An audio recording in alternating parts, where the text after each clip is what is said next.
Vous retrouvez maintenant La foi prise au mot, votre émission de formation chrétienne présentée par Régis Burnet.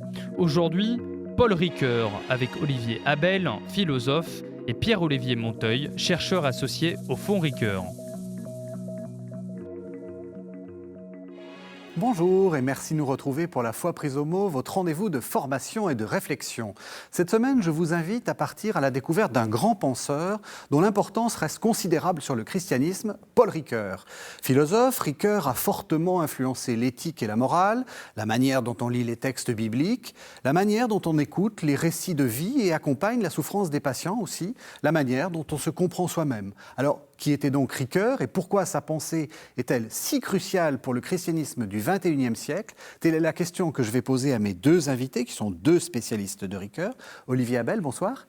Bonjour. Vous êtes philosophe, vous êtes professeur de philosophie à l'Institut protestant de Montpellier. Et puis Pierre-Olivier Monteuil, bonsoir. Bonsoir. Vous êtes également philosophe et vous êtes chercheur associé au Fonds Ricoeur. Alors, peut-être une première question à l'un et à l'autre. Comment est-ce que vous avez rencontré Ricoeur? D'abord, est-ce que vous l'avez rencontré personnellement? Et comment est-ce que vous êtes venu à rencontrer Ricoeur? Bon, alors pour moi, je l'ai rencontré très jeune, j'avais 14 ans, 15 ans. Ah oui. J'ai été dans la même classe que son fils au lycée. Il a été un peu le paroissien de mon père, qui était pasteur à Robinson, dans la banlieue sud de Paris. Et donc, j'allais le voir souvent pour lui poser mes questions. Je lisais ses textes, j'avais fait un exposé sur le thème du mal, en classe de seconde, en classe de troisième peut-être même. Et donc, il y avait son livre « Histoire et vérité » que j'avais lu et avec lequel j'ai grandi d'une certaine manière. Bon.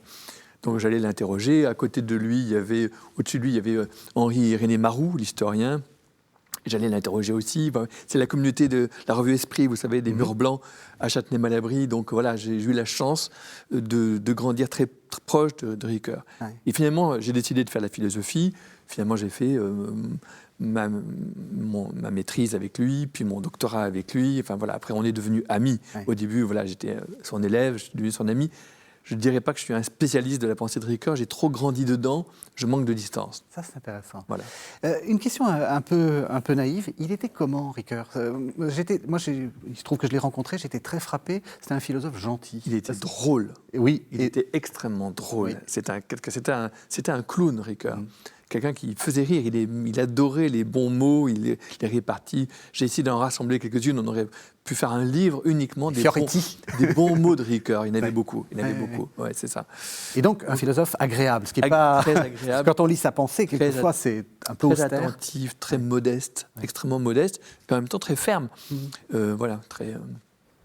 Ouais. Vous, comment est-ce que vous avez rencontré Ricoeur? Alors moi, dans mon cas, c'est une histoire familiale, parce que il se trouve que mon grand-père, qui avait 10 ans de plus que Ricoeur, était étudiant à Rennes au moment où Ricoeur était hébergé chez sa tante, qui était aussi qui louait une chambre à mon grand-père, quoi. Donc j'ai commencé par entendre parler de cette histoire dès que j'ai eu des oreilles pour entendre. Et puis le deuxième épisode, c'est que par la suite, ils se sont retrouvés notamment dans le contexte du christianisme social dont on parlera, j'imagine, tout à l'heure. Bien sûr. Et dans un deuxième temps, la génération suivante, celle de mon père était au Chaumont-sur-Lignon en terminale, quand Ricoeur, terminant d'autre part sa thèse, enseignait la philo en terminale. Donc il m'en a parlé à son tour comme son prof de philo de terminale. Et c'est que plus tard, en 85, que je l'ai rencontré la première fois, c'était à l'occasion de la parution du 3e tome de Temps et Récits. Et il y avait une soirée organisée aux éditions du Seuil, rue Jacob, je me rappelle très bien. Et donc il y avait une grande salle avec plein de monde, et puis au fond, dans un angle, un peu isolé, Ricoeur attablé, assis à une table. Et puis j'ai pris mon courage à deux mains parce que j'ai quand même été un peu intimidé. Et je me suis présenté à lui en lui disant voilà, je suis le petit-fils de Lucien Monteuil. Et ça m'a fait tout de suite penser rétrospectivement à ce que Ricoeur appelle la mémoire heureuse. C'est-à-dire que tout d'un coup, tant que ça fait tilt, un souvenir qu'on croyait oublié, qui refait surface. Voilà. Très bien, très joli. Alors, justement, vous êtes déjà rentré un peu dans la biographie. Est-ce qu'on peut dire... C'est pas un secret. Ricoeur était philosophe et il était protestant. Est-ce qu'on peut dire que c'est un philosophe protestant ou que c'est un protestant philosophe? Oui, disons que si protestant, c'est une étiquette culturelle, on peut le dire comme ça. Oui. Mais on ne dira pas que c'est un philosophe chrétien, par exemple, de ce point de vue-là. Ouais. En fait, il insistait beaucoup là-dessus. Et très tôt, il y a eu cette tension entre ces deux part de lui-même qui était, je dirais, au moins en tension et parfois en décalage entre, je dirais, le philosophe, le philosophe agnostique. Vraiment, il le dit à plusieurs reprises très fermement qu'en tant que philosophe, voilà, il n'y a pas de limite, il n'y a pas de... Et puis, le chrétien, comme il dit, d'expression philosophique, comme il y a des chrétiens d'expression picturale, Rembrandt, d'expression musicale, comme Bach, etc. Donc, il y a cette séparation. Donc, il y a une tension, il y a la critique et la conviction, et en plus, c'est certainement plus compliqué, parce que les deux pôles ne cessent de se mélanger, mais en même temps, voilà, il y a une opposition entre les deux. Alors, bien sûr, il est resté protestant. C'est ça qui est étonnant. Parce que de sa génération, la plupart des grands intellectuels de sa génération il y a eu des convertis, mais des gens qui étaient grandis dans cette tradition, en général, peu à peu, ils l'ont quitté. Et Ricoeur est resté protestant et, je dirais, très fortement, protestant et chrétien, là, de ce point de vue-là. Oui. Autre question, est-ce qu'on dirait que c'est un philosophe de gauche ? Alors ça, c'est une question qui a fait même polémique, ou en tout cas débat au sein des commentateurs de Ricoeur, dont certains pensent qu'il parle d'une espèce de tiédissement, qu'il serait commencé, il aurait débuté quasiment marxiste en fait, et c'est vrai qu'il y a des textes de sa jeunesse qui le laissent penser, et après il y aurait eu une espèce de mutation social-démocrate, et puis peut-être même, une espèce de tiédissement.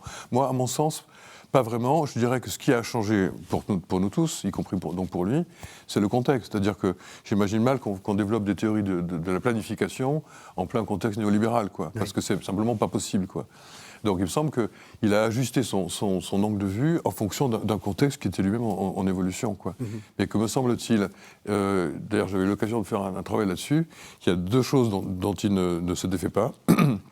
C'est d'une part une adhésion au libéralisme politique, et non pas économique, et d'autre part une conviction socialiste. Voilà. Et que, fidèle à sa méthode de pensée, il a toujours tendance à les mettre en couple, à corriger ce que le libéralisme pourrait avoir de négligent par rapport à l'égalité, et inversement, de corriger le socialisme, ce qu'il pourrait avoir de négligent par rapport à la liberté. Et que ce qui pourrait faire médiation, ce serait la fraternité. Voilà. Donc, à mon avis, c'est un modèle qui, me semble-t-il, tient le choc du temps, C'est intéressant ce que vient de dire Pierre-Olivier Monteil, parce que, pour moi, Ricoeur, c'est vraiment quelqu'un qui pense avec deux et quelquefois pour arriver à trois. C'est vraiment... Toujours. On essaie toujours de trouver un moyen terme. Oui, avec cette idée qu'il y a une sorte de correction, il y a un travail, on n'est jamais droit, on est redressé, pour reprendre la formule paulinienne de l'apôtre Paul. Ouais. Donc on ne cesse de corriger fraternellement les uns les autres, de se reprendre. Et c'est pareil entre les grandes valeurs. Oui, le travail, oui, mais la parole, oui, l'éthique, mais la morale. Vraiment, il y a tout le temps ces tensions. Il ne laisse jamais une valeur ou une théorie à triompher dans le vide. Voilà. Ce qui lui permet d'aller voir des philosophes dont je pense qu'il ne devait pas être très proche, genre Marx ou genre Nietzsche ou Freud. Je ne suis pas sûr que spontanément, mais il n'hésite pas à aller travailler ça pour faire ce... De toute façon, il a toujours cherché le plus difficile et donc le plus loin, ce qui était le plus loin de lui spontanément. Il aurait été plus proche de Jaspers, il est allé travailler Heidegger. Il aurait été plus proche peut-être de Jung à un certain moment, il est allé travailler Freud. Et ça, c'est typique de la démarche de Ricoeur. Chercher l'adversaire le plus différent, mais aussi avec lequel il va apprendre le plus. Et c'est un adversaire au sens amical, c'est un adversaire de pensée, c'est respectable, honorable. Voilà. Et on peut dire que c'est un conseil qu'il tient de son prof de philo de terminale, Roland Dalbier, en disant face à une difficulté, il faut l'attaquer frontalement. Voilà, et non pas de façon édulcorée par la bande et indirectement. Oui. Alors, juste un mot, excusez-moi. Je pense que c'est très important de dire ça tout de suite. Ricoeur, c'est pas du tout... On a l'image trop souvent le philosophe du compromis, le philosophe au sens français du mot compromis, qui est un peu mou, de compromission. Pas du tout. Ricoeur, c'est quelqu'un qui est extrêmement frontal. C'est quelqu'un qui cherche chaque fois la ligne de conflictualité la plus grande, le conflit des interprétations, là où vraiment ça se frotte le plus, Et vraiment, c'est quelqu'un qui, au contraire, est vraiment là. C'est sa philosophie de la volonté, en fait, finalement. Eh bien, on va y arriver. Alors, peut-être quelques éléments biographiques. Il naît en 1913, et donc il est marqué par les deux guerres. Et il écrit son premier grand livre, Philosophie de la volonté, juste à la fin du deuxième conflit mondial. Voilà, donc il a passé 5 ans dans un stalag en Poméranie en tant que prisonnier de guerre. Et donc ce qu'on peut en savoir, notamment à travers la biographie qu'on raconte François Doss, c'est que c'était le moment où il commençait à réfléchir, à travailler, on peut dire, sur cette thèse. Et bon, ce n'est qu'en 50 qu'elle voit le jour, qu'elle est publiée, quoi. Et donc dans l'intervalle, il a continué, et je greffe un petit souvenir que m'avait raconté mon père. Donc c'était qu'en cours de terminale, donc Ricoeur faisait cours, et au fond de la salle, il y avait sa femme Simone qui tapait tout à la machine, quoi. Bon, donc on voyait que c'était la petite entreprise qui bossait sur la thèse, quoi. Enfin voilà. Les élèves devaient avoir ça ne devait pas être forcément très facile, parce que justement le livre qu'il a produit, Le volontaire et l'involontaire, Philosophie de la volonté, c'est même plusieurs tomes. C'est un des tomes, voilà. Alors je vais vous demander quelque chose de difficile. Qu'est-ce qu'il veut dire ? Quelle est l'idée principale de ce livre ? Vous écoutez La Foi prise au mot sur KTO Radio. Aujourd'hui, Paul Ricoeur avec Olivier Abel, philosophe, et Pierre-Olivier Monteuil, chercheur associé au Fonds Ricoeur. C'est difficile. Oui, d'abord, en fait, il veut faire autour du thème du vouloir. Oui. On débat donc avec Nietzsche. Là, il est vraiment en débat avec Nietzsche, en fait, d'abord. Nietzsche avait dit « vouloir, c'est créer ». Et Ricoeur conclut en disant « vouloir n'est pas créer ». Il y a des limites, il y a une finitude. Le vouloir vivre, c'est le oui à la vie. C'est un vouloir vivre donc qui dit un oui à la vie, mais dans les limites de la tristesse, de la finitude, de la contingence. Et cette tristesse de la contingence, elle est moins rencontrée par Ricoeur sous les figures de la mort que sous la figure de la naissance. Accepter d'être né, finalement. Parce que finalement, sa naissance est quelque chose de mystérieux pour lui-même, parce qu'il a perdu ses 2 parents, qui sont morts tous les deux quand il était enfant, quand il n'était même pas conscient. Son père à la bataille de la Marne, très tôt, il avait quelques mois, sa mère encore avant d'ailleurs. Donc voilà, donc il est orphelin, il est élevé par ses grands-parents. Et donc il a fallu survivre à cet état et à cette société dans laquelle il y avait beaucoup de morts, juste après la Première Guerre mondiale. Et donc, il y a vraiment la vie est très importante, mais c'est une vie dans cette condition de contingence, de finitude. Et donc, la naissance, je dirais que le thème de la naissance, c'est le thème le plus je dirais, nodal, on va dire. La naissance, c'est absurde. Pourquoi moi ? Pourquoi suis-je ? Eh bien, oui, que je sois. D'une certaine manière. Il y a quelque chose comme ça qui est très fort. Il y a un oui premier, une affirmation originaire qui est fondamentale dans la pensée de Ricoeur. Vous vouliez ajouter quelque chose ? Oui, ça me fait tout à fait, beaucoup plus tard dans son œuvre, l'expression qu'il y a à propos de la naissance, c'est la dette sans faute du fait d'être né. Voilà.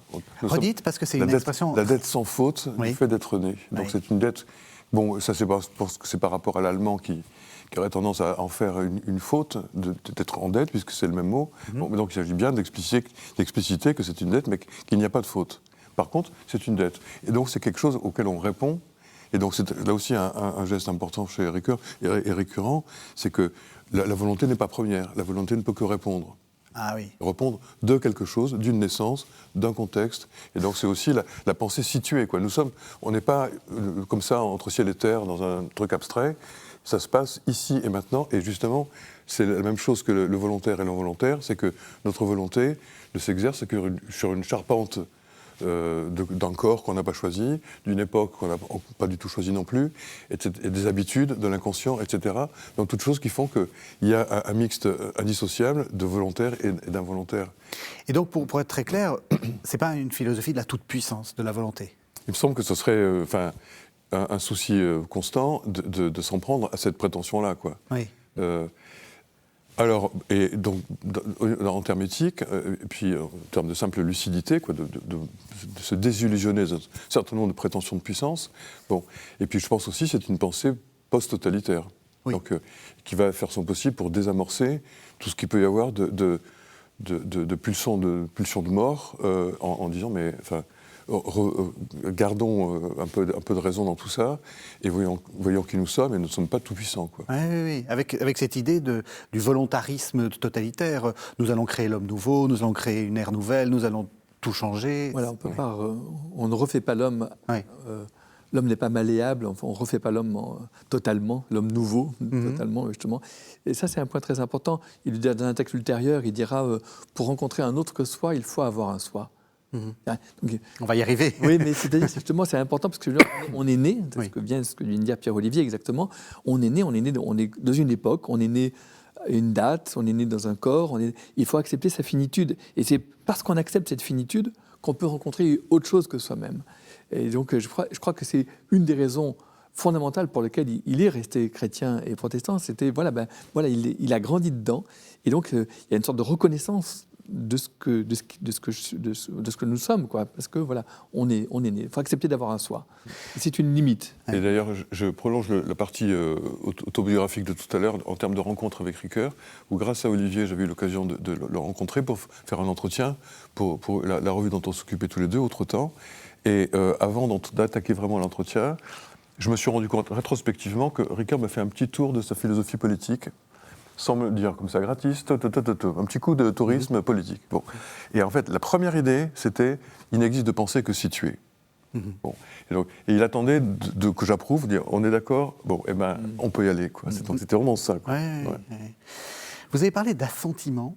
J'ai l'impression que du début à la fin de la vie de Ricoeur, il y a ça. Enfin, le dernier livre, qui est un livre assez bouleversant, qu'il écrit quelques années avant sa mort. Enfin, il dit, il faut consentir à la vie. Enfin, et que la vie est belle. Oui. D'ailleurs, c'est un livre qu'il n'a pas voulu publier lui-même. C'est un livre posthume. Ah oui, c'est posthume, pardon. Donc, c'est après sa mort. On a publié vraiment. C'est un livre risqué. On a ramassé des textes, un document sur lequel, du deuil et de la joie qu'il avait laissé un peu comme ça inachevé, en marquant inédit dessus. Donc on s'est dit que ça voulait dire qu'il le préparait quand même pour l'édition. Et puis des fragments qui montraient jusqu'à la fin sa manière de travailler, sa manière justement d'essayer. Je dirais de goûter la vie jusqu'au bout, de goûter le contact, d'essayer, quoi. Bon.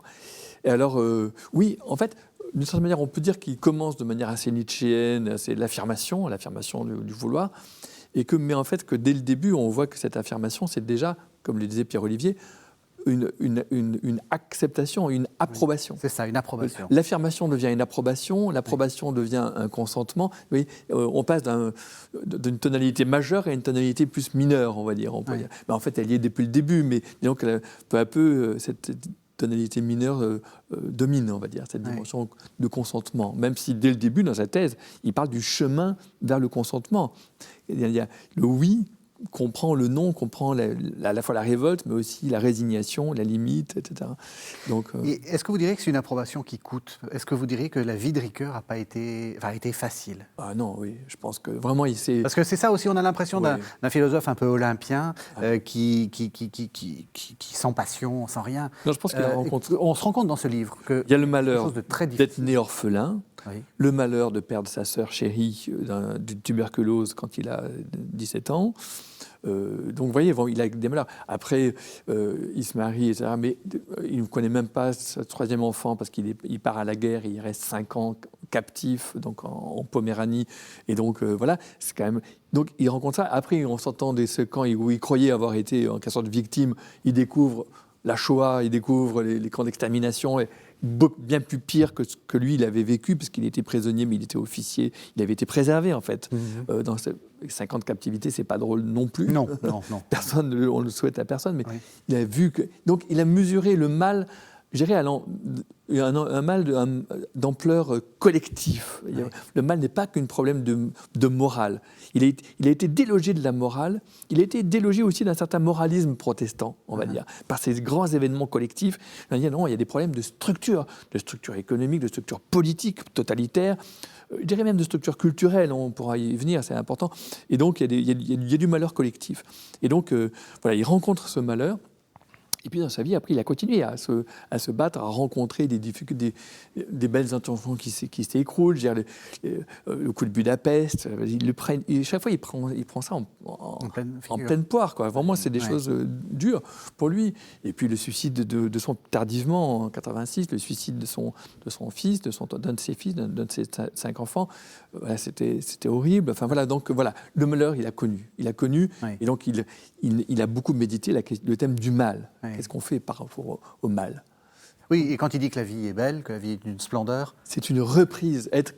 Il le disait d'ailleurs, toujours au Chambon-sur-Lignon, puisqu'on revient à cette période où il est tout jeune, il sort de la guerre. Jeune prof, donc. Jeune prof, voilà. il est dans un collège protestant au Chambon-sur-Lignon, il enseigne. Et il enseigne Goethe et Rilke, enfin c'est les thèmes de Rilke, être ici est une splendeur. Et c'est de retour de la mort qu'on peut dire que être ici est une splendeur. C'est de retour. Et donc c'était Goethe qui disait le monde est bon. Le monde est bon. Il avait écrit ça sur une carte postale pour une de ses élèves qui me l'avait montré. Oui, le monde est bon. Accepter que le monde est quand même bon. Malgré tout ça. Malgré tout. En Ouais, dépit. En En dépit de tout ça. Ouais. Et ce que tu disais sur Budapest me fait penser évidemment à ce qu'on appelle le prologue de l'article qui a été paru dans Histoire et Vérité en 1957, d'abord dans l'Esprit, puis repris dans le recueil, qui s'appelle Le paradoxe politique, et donc dans le facteur déclenchant, et justement, l'invasion de Budapest en octobre 1956 par les chars soviétiques, qui répriment la tentative de réformation du régime. Et en fait, il me semble que il y a 2 pages qui sont exprès en italique, il me semble qu'il y a une espèce de colère sourde, espèce de rage comme ça, de dire mais c'est pas possible quoi. Ça recommence quoi. C'est pas fini. C'est pas fini. La surprise, c'est qu'il n'y ait pas de surprise. Il commence comme ça. La surprise, c'est qu'il n'y ait pas de surprise. Donc vraiment une colère. Ouais. Je vous propose ça nous fera une transition vers un deuxième point de la pensée de Ricoeur, qui est la pensée éthique, mais on a déjà commencé à en parler. Je vous propose qu'on écoute un texte qui est donc paru dans la revue dont vous parliez, la Autre Temps. Ça s'appelle L'éthique, la morale et la règle, et il travaille le fameux texte du Lévitique 19-18, « Tu aimeras ton prochain comme toi-même ». Tu aimeras ton prochain comme toi-même. Il n'y a strictement rien de choquant dans ce « comme toi-même ». Je dirais que nous sommes à la recherche d'un droit à l'amour de nous-mêmes. C'est la première pulsion éthique. Le souci d'autrui, deuxième composante de l'exigence morale, est un point sans doute plus évident. Mais je ne peux vraiment le formuler que si j'ai droit au premier. Parce que respecter autrui, traiter autrui comme une fin en soi, disait Kant, et non pas seulement comme un moyen, c'est vouloir que ta liberté ait autant de place sous le soleil que la mienne. Je pense que toi aussi, comme moi, tu agis, tu penses, tu es capable d'initiative, de donner des raisons pour tes actes, de faire des projets à longue distance, de composer le récit de ta propre vie. Par conséquent, le « je » et le « tu » s'engendrent mutuellement. Je ne pourrais pas tenir autrui pour une personne si je ne l'avais fait d'abord pour moi-même. L'estime de soi et le respect de l'autre se produisent réciproquement, et c'est là le premier socle de l'éthique. Voilà, alors on a entendu par conséquent, le je et le tu s'engendrent mutuellement. Est-ce que c'est quelque chose d'important pour la pensée de Ricoeur ? Alors déjà, ça commence par une dimension sémantique, linguistique, c'est que quand je dis « je », c'est forcément que ça suppose toute la collection. Oui, c'est ça. Tu, il, nous, etc. Et donc, on est déjà dans un monde à plusieurs, quoi. Oui. Et il me semble que derrière ça, il y a la notion fondamentale de réciprocité. C'est-à-dire que s'il y a un je, il y a un tu, et donc je suis le tu du je, etc. quoi. Donc tout le monde est... Comme ça, il y a une réciprocité qui est, par ailleurs, si on part de ce texte qui est de 89, donc juste un an avant Soi-même comme un autre, je pense qu'en réalité, ils sont contemporains. Oui. Et donc, le parallèle, c'est que le rapport de soi soit dans la fameuse petite éthique, les fameuses 7, 8, 9 études qu'on trouve dans Soi-même comme un autre, c'est l'estime de soi. Donc oui. C'est ce qui dit il faut commencer par s'aimer soi-même, quoi. Et ensuite, quand on passe du jeu au tu, c'est le rapport de l'amitié qui va devenir après le rapport de la sollicitude. Mm-hmm. Donc et on pourrait dire la sollicitude, c'est quand l'autre est en mauvaise posture, d'essayer de le rétablir dans ses capacités pour retrouver la réciprocité. D'être capable l'un et l'autre différemment, mais semblablement, quoi. Voilà. Mm-hmm. Ouais. Pour comprendre, il faut expliquer qu'il y a une pensée à l'époque qui est fondatrice, c'est celle de Lévinas, qui dit le tu s'impose à moi. Enfin, finalement, le visage de l'autre fait que d'abord, je ne suis rien face à l'autre. Et Ricoeur dit non. C'est un des deux grands débats, 2 ou 3 grands débats que Ricoeur a eu avec Lévinas, vraiment au long cours. Mm-hmm. Ricoeur était très proche de Lévinas. Hein. Moi, j'ai suivi des séminaires de Ricoeur, où quand Ricoeur partait à Chicago, il nous laissait avec Lévinas. Ah oui, d'accord, c'était sa doublure. C'était très proche. Oui. Il travaillait les mêmes textes de Husserl. Voilà. Mais voilà, il y avait ce débat. C'est-à-dire, en fait, Ricoeur est tout à fait d'accord qu'il y a on ne peut pas une insubstituabilité de l'un à l'autre. En fait, il y a une singularité. Mais il n'empêche que et donc il y a l'altérité lévinassienne qui est en effet une asymétrie, on va dire. Oui. Il faut pas, et on peut partir de la symétrie. On rentre dans l'éthique par la symétrie. Oui. Mais en même La temps, symétrie, c'est dire l'autre est plus que moi, c'est plus important que moi. disons qu'en tout cas, il y a une. C'est pas juste voilà, c'est pas, on change pas de soi par rapport à l'autre comme de chemise. Voilà, l'autre, c'est l'autre. Ouais, ouais. Voilà. Bon. Mais justement, tout le travail, comme vient de le dire Pierre-Olivier, c'est justement de rétablir la possible réciprocité, la mutualité, qui est un thème ce sont des thèmes très importants chez Ricoeur, et sur lesquels il a tenu bon en disant oui, mais il n'empêche qu'il faut bien qu'il y ait un sujet capable d'accueillir l'autre. Sinon, comme on disait tout à l'heure, s'il n'y a pas un soi, Voilà, c'est ça. il n'y a pas de rencontre de l'autre possible. Il y a bien quelqu'un qui dit je, qui dit me voici, je suis là pour accueillir l'autre. Et donc ça, je crois que c'est en effet cette mutualité, c'est vraiment très très important. Est-ce que soi-même comme un autre, ça veut dire qu'il faut se placer à la place de l'autre, ou est-ce que c'est un peu plus compliqué que ça? Parce qu'on l'a souvent lu comme ça, soi-même comme un autre, il suffit que je me mette à la place de l'autre, c'est ça le début de l'éthique. Alors bon, je pense qu'il y a plusieurs significations et Oui. je crois que Olivier pourra mieux que moi les détailler toutes. Mais en tout cas, pour ce premier stade, ce serait effectivement, est-ce que je suis capable moi-même de me considérer comme un autre? Bon, Oui. en fait, de capacité de décentrement, quoi. Alors là, juste un mot, c'est que c'est vraiment le mot qui l'a frappé, c'est la fin du journal du curé de campagne de Bernanos. Hein. C'est accepter de s'aimer soi-même humblement comme n'importe quel autre. Ouais. C'est ça la phrase, je dirais, la phrase presque poétique qui est sa boussole dans ce réseau de termes. Qui n'est rien d'autre que le Lévitique. Tu aimeras ton prochain comme toi-même. Oui, non, c'est accepter de s'aimer soi-même D'accord. comme on aime n'importe quel autre. Ah, donc c'est Se traiter soi-même comme un autre. Comme un autre, d'accord. D'accord, on aime les autres, mais il faudrait aussi se traiter soi-même comme n'importe quel autre. D'accord. À vrai dire, c'est très kantien. Hein. Ouais. On peut dire aussi que c'est le Lévitique, on peut dire que c'est très... que dans les évangiles, il y a bien sûr beaucoup de phrases comme ça. Oui. On peut le relire à travers Kant de manière très anonyme, très modeste, comme ça le sujet, c'est pas le moi, etc. C'est juste s'aimer soi-même comme n'importe quel autre, et n'importe quel autre comme soi-même, mais comme ce soi-même, je dirais modeste. Là, voilà. Ça, je crois que c'est très important. Et je trouve que je fais juste un contraste, c'est que ça prend une portée. Franchement, c'est pas dans l'air du temps, quoi. Non. Hein. Tout à fait. Et donc, du coup, la réciproque, c'est si je suis capable de me considérer comme un être ordinaire parmi les autres, bon, à ce moment-là, réciproquement, l'autre devient un soi, quoi. Bon. Et donc, ça me donne. Il m'apparaît comme étonnamment intéressant. Aussi intéressant qu'a priori, j'avais pu penser que ma pensée l'était, quoi. Bon. Ouais. Bon. Pierre-Olivier vient de dire un mot très important qui dit beaucoup de Ricoeur, c'est parmi. Nous sommes parmi. Nous sommes parmi d'autres.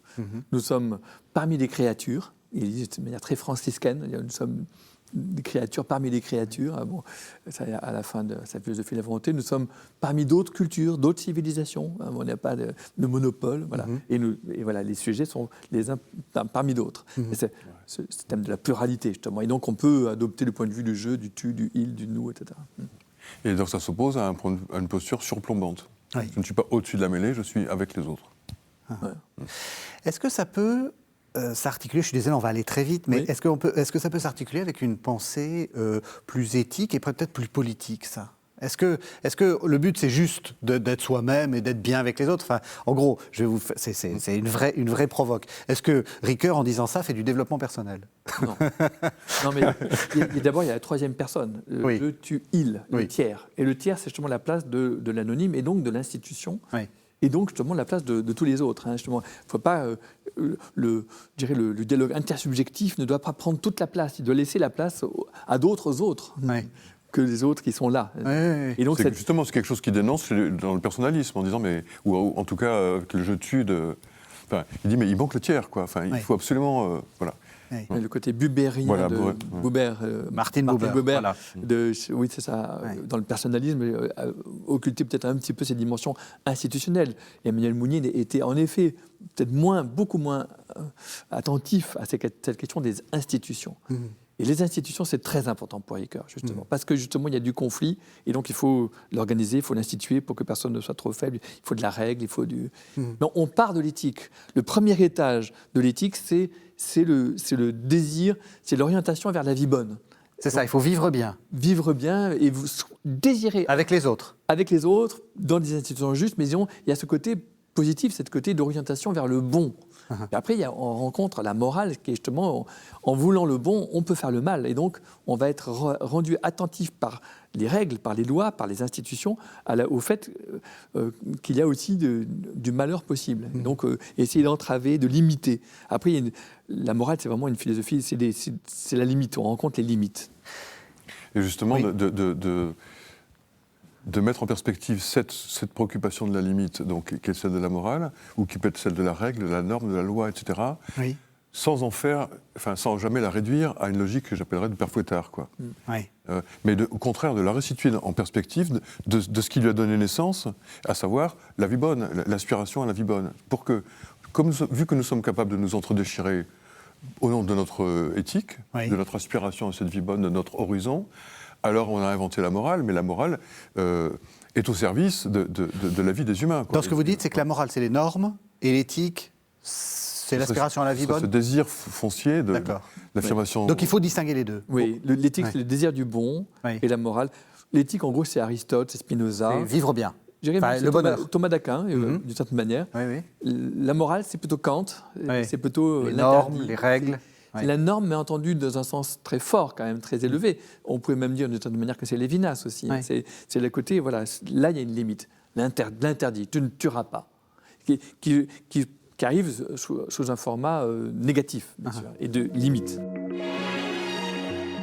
Vous écoutez La Foi prise au mot sur KTO Radio. Aujourd'hui, Paul Ricoeur avec Olivier Abel, philosophe, et Pierre-Olivier Monteuil, chercheur associé au Fonds Ricoeur. Et donc il y a un troisième terme que vous avez prononcé l'un et l'autre, c'est le juste. Il faut que ça soit juste, les institutions soient justes. Alors voilà, donc l'estime de soi, c'est ce qui anime cette visée de la vie bonne. L'amitié, la réciprocité, la sollicitude entre un je et un tu. Et puis ce qui va être dès qu'on se tourne vers tous les tiers, tous les absents, tous les pas encore nés, tous les déjà morts, enfin tous ceux qui ne sont pas là, à ce moment-là, ça va être le souci de l'institution, à la base de quoi Ricoeur met le sens de ce qui est juste, le sens de la justice. Et on pourrait peut-être introduire la justice et puis des fois la justesse en situation pratique, notamment de type éthique, quoi. Et donc du coup c'est la sagesse pratique, c'est-à-dire l'expression qu'il invente, c'est comment est-ce qu'on peut articuler la dimension éthique, ce désir, et puis la dimension de la limite. Donc, dans le premier temps plutôt le sens du possible, dans un deuxième temps plutôt le sens de la limite, et dans un troisième temps peut-être le sens du relatif, comment est-ce qu'on peut articuler l'un et l'autre avant tout pour éviter le pire, quoi, pour éviter de se rajouter dans la violence pour la bonne cause, entre guillemets. C'est ça. Et donc la justesse, c'est de quoi? Être en adéquation avec tout ça? Donc c'est la fameuse phronésis d'Aristote, donc c'est le coup d'œil, le geste d'homme d'expérience qui va trouver... Mais on n'y accède qu'à travers le tragique, je pense quand même. Chez Ricoeur, on accède à la sagesse pratique à travers l'interlude du tragique. Disons que éthique et morale s'aboîtent. Comme toujours, on est sur deux points, et alors le troisième ça boite un peu, et voilà, je dirais que la justesse, la sagesse, la phronésis, elle est l'acceptation que ça boite, qu'il n'y a pas de bonne morale, qu'on ne cesse de corriger les unes par les autres, et que parce que justement, voilà. Donc on a rencontré le tragique, on a rencontré des grandeurs qui se sont affrontées, Antigone, Créon, etc. Et on a accepté l'étroitesse des points de vue, la singularité des situations, et voilà. Donc on accepte que ça boite. Il me semble que la sagesse, elle est cette acceptation d'une morale elle-même plurielle, elle-même boiteuse. Et à la fin, il dit, l'enjeu de la sagesse pratique, ce sont des nuances de gris. Voilà. D'accord.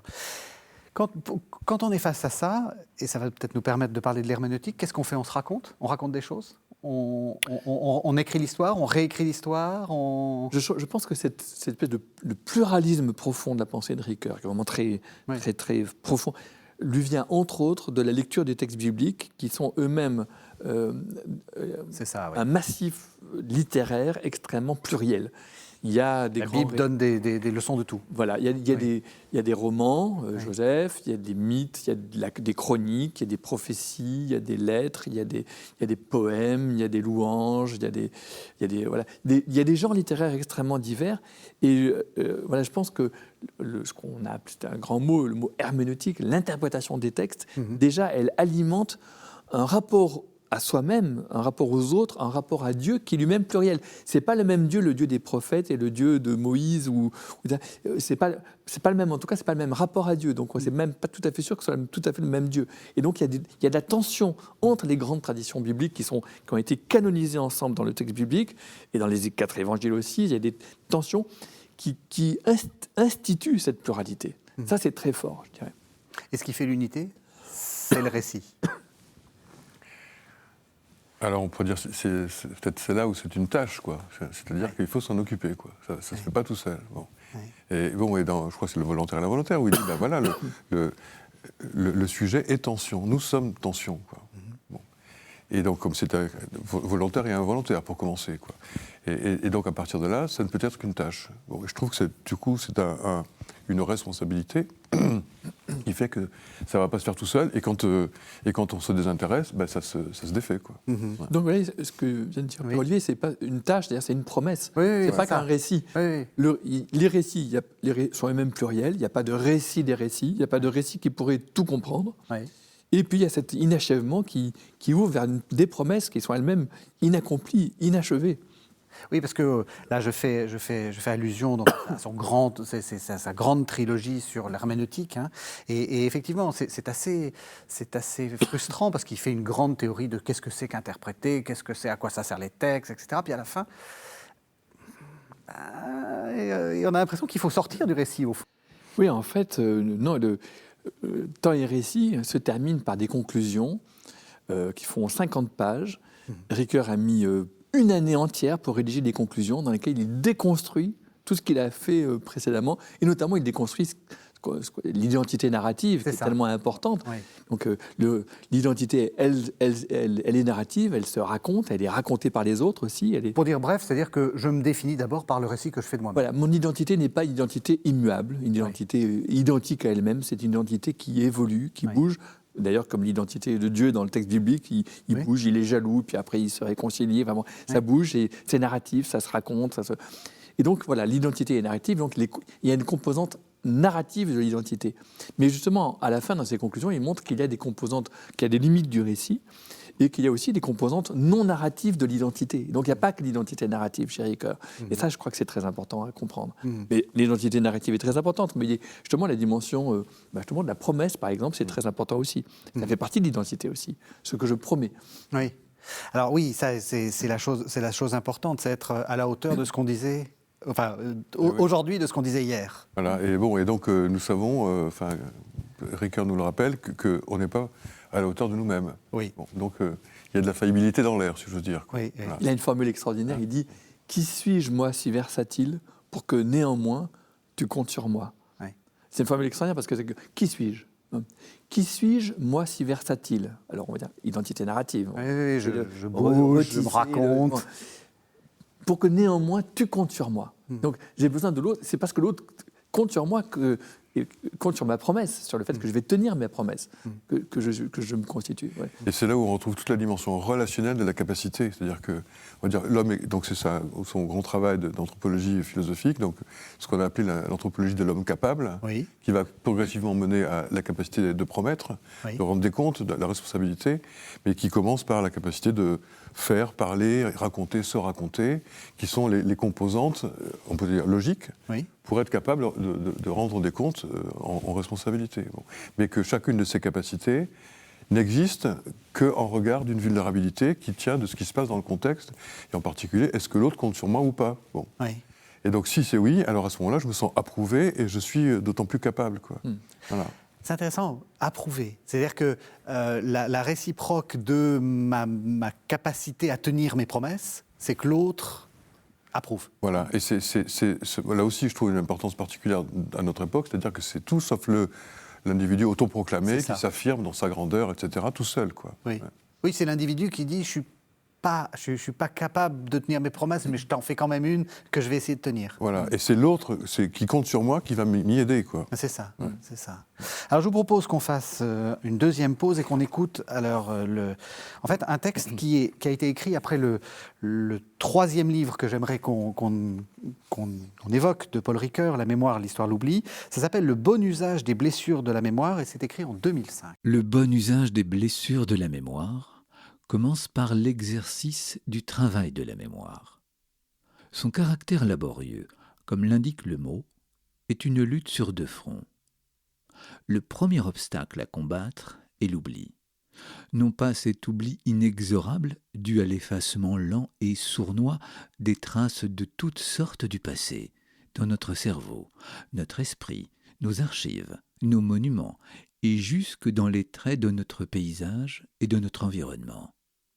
Mais cet oubli actif, consistant en un art habile d'éluder l'évocation des souvenirs pénibles ou honteux, en une volonté sournoise de ne pas vouloir savoir, ni de chercher à savoir.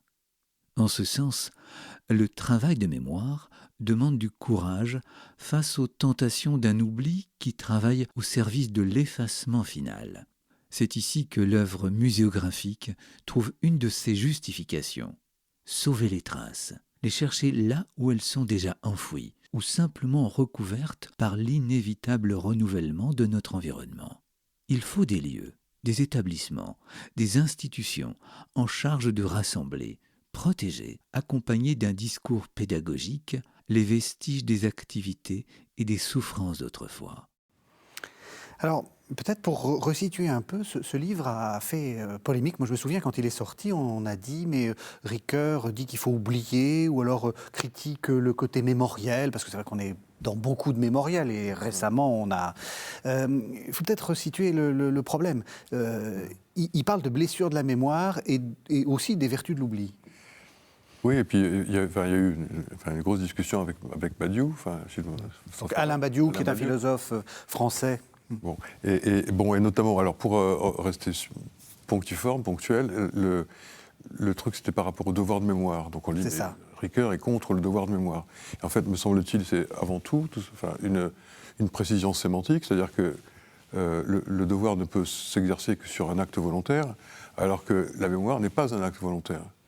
Donc on peut, alors à la place, il met travail de mémoire. Bon, donc ce qui est effectivement une tâche, et donc on renoue avec ce qu'on disait précédemment. Oui. La mémoire aussi est en travail, est en devenir. Bon. Et donc on peut s'en occuper. Mais ça ne peut pas être purement comme ça une obligation, parce que ça ne relève pas de la mécanique. Voilà. Et par contre, c'est vrai que dans le prologue de La mémoire, l'histoire, l'oubli, donc paru en 2000, Ricoeur fait part de son inquiétude, quoi, en disant tantôt on oublie tout, tantôt on en parle trop, quoi. Et donc ces deux excès, de nouveau, on se trouve comme ça coincé sur une tension. Quel est à la recherche de ce bon usage de la mémoire et même parfois de l'oubli, voilà. Et il parle, ça c'est assez étonnant, il fait une sorte de comparaison entre une mémoire individuelle et une mémoire collective. La mémoire collective peut être blessée de même que la mémoire individuelle. Et il y aurait presque une thérapie de la mémoire collective. Oui, il fait cet échelonnement en passant par la mémoire des proches. Et on parle de la mémoire individuelle. Personne ne se souvient tout seul. Il faut partir de cette idée-là quand même. Encore une fois, on est parmi d'autres, mais nos mémoires elles-mêmes se déclenchent, sont enclenchées sans cesse par la mémoire des autres, qui nous donnent des souvenirs, qui nous rappellent des souvenirs, etc. Et donc, notre mémoire est liée à la mémoire des proches, et par la mémoire des proches, à la mémoire collective. Donc, il y a vraiment un caractère très difficile à désembrouiller de toutes ces mémoires, de toutes ces traces, justement, qui sont interprétées dans... c'est vrai que je crois qu'il y a un projet politique, d'abord, dans Mémoire, Histoire, Oubli, qui est pas la ligne philosophique première, qui est vraiment une enquête sur les rapports entre la mémoire, l'histoire et l'oubli, mais qui est une sorte de ligne seconde sur laquelle, quand même, on est dans une époque où il y a une sorte de double maladie, dans laquelle, en même temps, il y a trop de mémoire. On est envahi par un excès de mémoire, ce qui ne se sent pas du tout dans le texte que vous avez lu. Oui, oui, oui. Qui est au contraire un texte qui est vraiment tourné d'une certaine manière, vers le devoir de mémoire, à travers les musées, à travers les institutions, je dirais, de sauvegarde des traces, et de ne pas trop vite oublier, de ne pas laisser les choses s'effacer, tomber dans l'oubli. Bon, ce texte est très beau, hein, bon. Mais c'est vrai qu'il le dit en passant, il y a aussi des tentations de trop de mémoire. On peut tout garder, on peut tout sauvegarder, on pourrait garder des traces de tout. Et il y a un moment où, et ça c'est Nietzschéen, on revient à Nietzsche, on a besoin d'un oubli vital, il dit. Hein, d'un oubli qui est nécessaire à la vie. La vie, pour vivre, on a besoin d'oublier aussi. Mais il ne faut pas non plus manipuler l'oubli, faire une espèce d'amnistie, d'amnésie, d'effacement des traces. Et on est aussi dans une société dans laquelle, de notre côté, on jette tout, on jette beaucoup. On jette, dès qu'on est un peu alourdi par quelque chose, on jette, et donc, on écarte. Et donc, il faudrait trouver un rapport à la mémoire et à l'oubli qui soit un rapport plus équilibré, on va dire. Alors, ça demande tout un travail. Alors, tout le parcours de mémoire, histoire et l'oubli, justement, la mémoire doit passer... De toute façon, nous n'avons de rapport au passé qu'à travers des témoignages, donc qu'à travers des mémoires. On n'a pas d'autres matériaux que le témoignage. Donc il faut commencer par réhabiliter le témoignage.